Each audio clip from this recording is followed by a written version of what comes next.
నేను మీ శిల్పా కార్తిక్ రెడ్డి. ఇవాళ ఎన్నికల తరుణంలో జగన్ ఇస్తున్నటువంటి పథకాలన్నీ కూడా టీడీపీ వారు నిమ్మగడ్డ రమేష్ అనే వాళ్ళ పార్టీ వ్యక్తి తరపు నుంచి కంప్లైంట్ వేయించి ఇవాళ ప్రజలకు రావాల్సినటువంటి సంక్షేమ పథకాలని ఆపడం ద్వారా ఇవాళ మీరు చూస్తున్నటువంటి అవాతాతులకు పెన్షన్కైనా ఇవాళకి ఆసరా మహిళలకైనా చేయూత తీసుకోవాల్సినటువంటి ఆ మహిళలకైనా ఎంత ఇబ్బంది అవుతుందన్నది మీరు అందరూ గమనించాలి. ఇవాళ తెలుగుదేశం వారు ఈ పని చేయడం ద్వారా పెన్షన్లు రావాల్సినటువంటి అవాతాతలు చాలా ఇబ్బంది పడుతూ చాలా అవస్థలు పడుతూ 45 డిగ్రీల ఎండలో కూడా బయటికి వెళ్ళి పెన్షన్ తెచ్చుకోలేని పరిస్థితిలో చాలామంది చనిపోవడం మనం చూస్తూ ఉన్నాం. ఇవాళ మీరందరూ ఒకసారి ఆలోచించండి.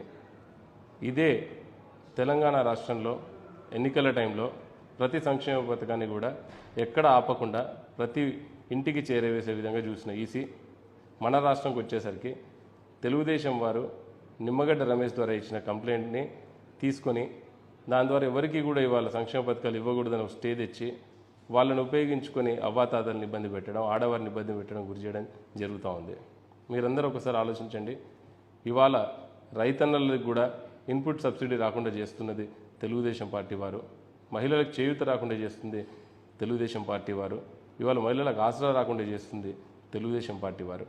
ఇవన్నీ నేను ఎందుకు చెప్తా ఉన్నానంటే ఇవన్నీ పక్క రాష్ట్రంలో అలౌ చేసినప్పుడు మన రాష్ట్రంలో మాత్రం ఎందుకు చేయనివ్వడం లేదు అని ఒక్కసారి మీరు ఆలోచించండి. ఎందుకు చేయడం లేదంటే ఇది కేవలం తెలుగుదేశం వారు ప్రజలకి ఎటువంటి మంచి జరగకూడదని చెప్పి దీన్ని కుట్రలా తీసుకొని ఈసీని అడ్డు పెట్టుకొని దీంతో మోడీ గారి అండాదండలు చూసుకొని ఏ ఇంటికి కూడా ఇవి రాకూడదు, రేపు వస్తే జగన్ అనే వైపు జనాలు ఉంటారు అని ఒక దురుద్దేశంతో వాళ్ళు ఇవన్నీ ఆపడం జరుగుతూ ఉంది.